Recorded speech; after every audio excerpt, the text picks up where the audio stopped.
may be the greatest catch I've ever seen in my life. All right, so the more drafts I do, the more I am convinced round 3 is the round of the wide receiver. I mean, here I am nonstop drafting Keenan Allen, Allen Robinson, and we've already talked about why I think Keenan Allen is such a good pick in fantasy this year. And I think Allen Robinson, honestly, has the upside to be the wide receiver 1 overall in fantasy. Now, of course, we're going to dive into exactly what I'm expecting from Allen Robinson, the upside of Justin Fields, and really everything there is to talk about with this passing situation in Chicago. But before we do that, go down there, drop a like, leave a comment, subscribe to the channel. It helps us out a ton. We just passed a milestone over there on Patreon as well. So what we are doing is this week we are setting up our $500 fantasy league. Now, maybe we do multiple of these over there on Patreon throughout the course of the offseason, but this is going to be our first one. This one is guaranteed. And what you have to do to enter is go over there on Patreon, drop your name underneath the post and clarify if you are entering just to play in the league, and then you'll be required to submit your $500 dues. Keep in mind, there's going to be a $6,000 pot up for grabs here. And also drop your name if you want to be entered in the free giveaway spot, because one of those spots in that $500 league, I am going to be paying for with my own money, and I'm going to be going through and giving it away for someone free over there on Patreon. But of course, those links can be found in the description of the video as well as in the comment section. But yeah, that should be it. Let's dive into Allen Robinson here. And with Allen Robinson, I mean, he is going after wide receivers like Terry McLaurin and CeeDee Lamb in fantasy right now. And I know a lot of people hated our video of me talking about why Terry McLaurin is one of the worst wide receiver draft picks in fantasy this year. And simply my explanation behind that is there is no reason for Allen Robinson or Keenan Allen to be going behind Terry McLaurin, which they currently are. I mean, Allen Robinson, a mid-third round pick. And you look through this, and I'm thinking maybe it's due to the fact that people are kind of tired of hearing about Allen Robinson. I mean, he's already played through 2 entire NFL contracts already, and he is going into a 3rd year where he does have that franchise tag underway. But if you look at Allen Robinson, I mean, he is going to be 28 this upcoming season. So this isn't a Julio Jones situation. This isn't Antonio Brown. You don't need to worry about a drop-off in play or a drop-off in efficiency, because you're expecting with these wide receivers for them to be at their peak powers in age 28, 29, and 30. So Allen Robinson right now is still in his prime. You don't have to be worried about a drop-off at all. And I mean, being drafted as the wide receiver 13 behind Terry McLaurin and CeeDee Lamb makes no sense if you look at what Allen Robinson has done so far in his NFL career. Now, let's start it off in 2020, discussing this most recent season that you had from Allen Robinson. And here, Allen Robinson was actually the wide receiver 10 in points per game. So Allen Robinson finished higher than what he's currently being drafted in ADP right now. You go through and see that he did this with volume as well. We know that in fantasy football, the number one thing that you chase is volume, volume, volume. I mean, a target share for a wide receiver is going to be very sticky season to season, where the efficiency is going to be what's volatile. I mean, the yards per target, you going through and also trying to project how many touchdowns a wide receiver is going to see, that's going to be a very tall task. But when you have a wide receiver like Allen Robinson, who saw 9.5 targets last year, who had 6.5 receptions a game, 78 yards a game, and 6 total touchdowns in 16 games, I mean, this is pretty much the baseline performance for Allen Robinson. And you throw in the fact that, hell, Mitchell Trubisky was the starting quarterback for 10 of these games. Nick Foles started the other 6 games for the Chicago Bears. So you're looking at this as a situation going, hell, Allen Robinson most recently was the wide receiver 10 in fantasy, and he did so with having Nick Foles and Mitchell Trubisky as his 2 starting quarterbacks. Is this not the baseline of what to expect? And I know a lot of people are going to be saying, but Mason can't look at just one season. Yeah, let's take a step back. Let's see if this is something that you can predict from Allen Robinson going forward. So you look at 2019, the year before, here, he was the wide receiver 10 in points per game. And he did the same exact thing. This is why you love chasing the seasons, chasing the players that have the volume, that have that elite target share. Because here, Allen Robinson, 9.5 targets a game, over 6 receptions a game, 72 total yards, and 7 total touchdowns through the course of 16 total games. And I mean, do we even have to bring this up? But Mitchell Trubisky, one of the, if not the worst starting quarterback in the entire NFL, was his quarterback for 15 games. Chase Daniels was his quarterback for 1 game. Now you go to 2018. I mean, that's the year that he's coming back from the torn ACL. You see the dip across the board, but it's easy to explain. That's because that's his first year in Chicago. That's his first year coming back from that ACL injury, which was very serious. 2017, that's also the year that he had that ACL torn. Now 2016, he was actually the wide receiver 37 in points per game, so you do see a significant fall off there. But Blake Bortles was his starting quarterback for all 16 games. I mean, that's the one bad season that you had from Allen Robinson, was back in 2016, his 3rd year in the league. I mean, even if you go back and you can find a season of elite production with Blake Bortles as his QB. I mean, in 2015, he was the wide receiver 8 in points per game, 1,400 yards, and 14 total touchdowns. And Blake Bortles started all 16 games for Allen Robinson. So you are looking at Allen Robinson as a wide receiver coming off of back-to-back top 10 wide receiver seasons, and now he is getting Andy Dalton, Justin Fields as the 2 quarterbacks for the Chicago Bears. Now, obviously, you're kind of hoping that Justin Fields comes in and completely smashes. You're hoping Justin Fields turns into Deshaun Watson. And I don't necessarily think that's the likely scenario, but we have to acknowledge the fact that that is in the range of outcomes. I mean, I have been on record saying that a quarterback like Justin Fields in Dynasty, I don't necessarily think he's in the same tier of a Trevor Lawrence or a player like Trey Lance, because you're looking at both of those quarterbacks knowing that they can provide similar, if not better, rushing production. And what you have with their own team investments makes them a much more stable asset over the next 4 years as guaranteed starters for their NFL franchises. But we're not talking about job security here. What we are talking about when we are looking at Justin Fields and what he can do for Allen Robinson is best case scenario, the top range of outcomes, because worst case scenario, what if Justin Fields is what some people thought he was? What if Justin Fields is a quarterback that doesn't necessarily have the ability to be a successful NFL QB? And I'm not saying that's the case. I'm just saying, let's spitball here. Let's go worst case scenario. Well, worst case scenario, Andy Dalton is the starting quarterback for this team.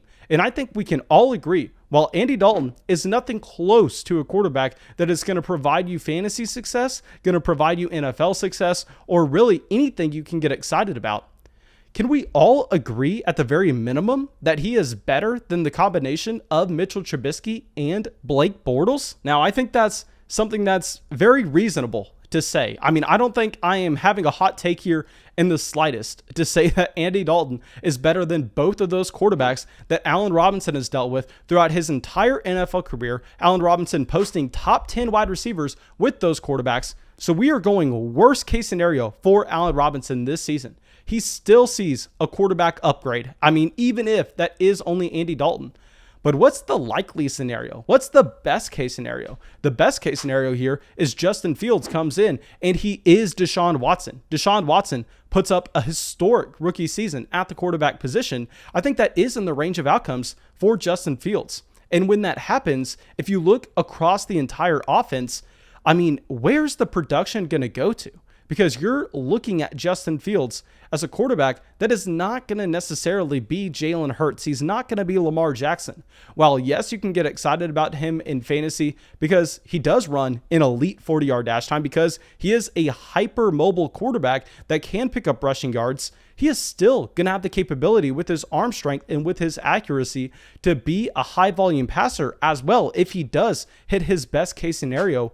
And in that sense, you would expect that Allen Robinson would be a wide receiver that has seen 25 to 30% of his team's targets season after season after season. And all of a sudden, if he has above average quarterback play, all we're asking is for Allen Robinson not to have the worst quarterback play in the entire NFL. I mean, that's not a big ask at all. Allen Robinson's going to go from a wide receiver that was already a top 10 wide receiver the past 2 seasons. He's been a top 10 wide receiver also with Blake Bortles.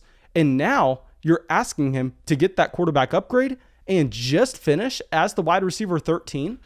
I mean, I don't understand the bet here. I don't understand how you have a player like Terry McLaurin going over him. I don't understand how you have a CeeDee Lamb going over him. I think maybe this is just due to the fact that people are kind of tired of hearing the Allen Robinson name. I think they need to get over themselves. I think they need to understand that this top-end elite wide receiver is still at the top of his game, and you shouldn't be expecting a fall-off anytime soon.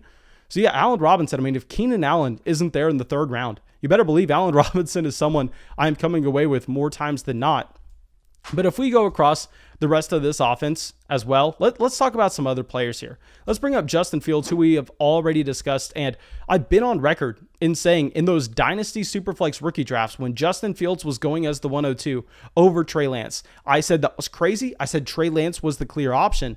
But no, in this video, we are talking just 2021 production. We are talking 2021 fantasy football 1 quarterback leagues.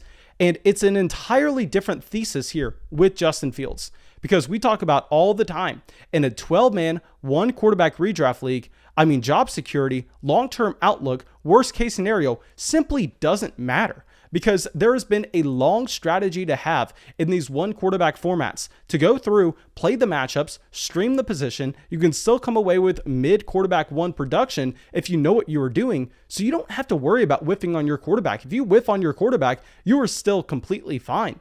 So what you should be doing in those 1 quarterback formats is just shooting for upside. That is literally all that matters. And that's what you have here with Justin Fields. Justin Fields, someone not only can profile as a high volume passer, but at the same time can be that quarterback picking up 30 rushing yards a game, which is almost the minimum threshold that you need to be a top 10 quarterback in fantasy in today's age. We also know this is someone that can get rushing touchdowns at the same time. So I'm seeing Justin Fields go after quarterbacks like Baker Mayfield in redraft leagues, and I'm going, this doesn't make sense at all. I mean, I don't understand the thesis behind this. There are players that are going higher than Justin Fields that their upside literally doesn't even come close. So I know that if you watch the Dynasty channel and you know that I've been saying that Justin Fields is a little bit of an overrated asset in Dynasty Superflex formats, in a 1 quarterback redraft league, this is the exact player you target. This is the exact quarterback you try to get in the last round. Where his pass catchers, on the other hand, I think that it's going to be hard to get excited about anybody outside of Allen Robinson, because you look at Allen Robinson, and like I said, this is someone that can soak up 25 to 30% of his team's targets. And with Darnell Mooney being drafted as the 2nd best wide receiver in this offense, my problem with Darnell Mooney is I understand a lot of people want to hit us with the eye test. I know a lot of people want to come out and say, but Mason, look at the games. He was open. The quarterback just couldn't hit him. Well, guys, please do not fall for this. We have seen this time and time again. The day 3 wide receiver that is undersized, and that's a field stretcher. This is a player that is never going to be a consistent option. Best case, and I repeat, best case for Darnell Mooney is he's a boomer bust wide receiver 3. And I do not want to be drafting a wide receiver in that range, because he is that field stretching option. He is undersized. If you look at his weight, he's pretty much Devonta Smith with his weight. So if you're going to be betting on Darnell Mooney, I think we all understand that Allen Robinson's getting his production regardless. So instead of drafting Darnell Mooney as a wide receiver 3 in fantasy, I would rather go through, and if we are making a bet with this offense, why not just draft Justin Fields? Because if you're drafting Darnell Mooney, you're essentially betting that this offense becomes a top 15 passing offense in fantasy. And if you're making that bet and understand Justin Fields and what he's going to provide on the ground with his rushing upside, I think that bet doesn't necessarily make much sense unless you're going to stack both Justin Fields and Darnell Mooney, especially in a best ball contest. There, I'd be very interested. But no, if this is just a regular 1 quarterback redraft league, the only reason you should ever be drafting Darnell Mooney is if you're stacking him with Justin Fields, because in this offense, if you're betting on Darnell Mooney, you're pretty much already betting on Justin Fields being able to elevate the overall offensive play here, and Justin Fields is going to provide that rushing production. So there's no world where I am drafting Darnell Mooney if I do not already have Justin Fields, or if I'm not planning on taking Justin Fields later in my draft. Now, Cole Kmet is a little bit different on the other hand, because you can see a path for Cole Kmet coming out and taking that leap up in year 2, because I'll be the first one to admit, I was not impressed at all with Cole Kmet coming out of Notre Dame last year. I mean, I thought that he was one of the worst top tight end prospects that we have seen in a long time now, because you look at him and he was clearly the tight end 1 in last year's class, and it was just a horrendous tight end class. But given his age and what he did in his rookie season, he actually was very impressive. I mean, Jimmy Graham also getting a significant amount of snaps for this team. And you can see Cole Kmet having the touchdown volatility where he does beat his ADP, even if Justin Fields doesn't come in and is a world beater. So Cole Kmet's a little bit of a different scenario here, where I would be willing to draft Cole Kmet even on a team that I did not come away with Justin Fields on, because I think you're more so betting on touchdown volume there and not necessarily that the quarterback is going to be able to hit him consistently 20 yards down the field. Now, really, this entire video is to show that the passing options on this team are Allen Robinson, Cole Kmet, and Darnell Mooney. And what does that tell you? That tells you draft the hell out of Allen Robinson in the 3rd round. There is no reason for Terry McLaurin. There is no reason for CeeDee Lamb to be going over Allen Robinson. I'm taking Robinson every single time. But thank you, my dudes. I really hope y'all enjoyed this video. Of course, go down there, drop a like, leave a comment, subscribe to the channel. It helps us out a ton, and I'll see y'all with the video tomorrow. Thank you to everybody supporting the show. We got some new members of the flock in Robert, Caden, Matt, Robbie, Dan, John, Ziggy, Blake, Oliver, and Devin. Thank you, my dudes.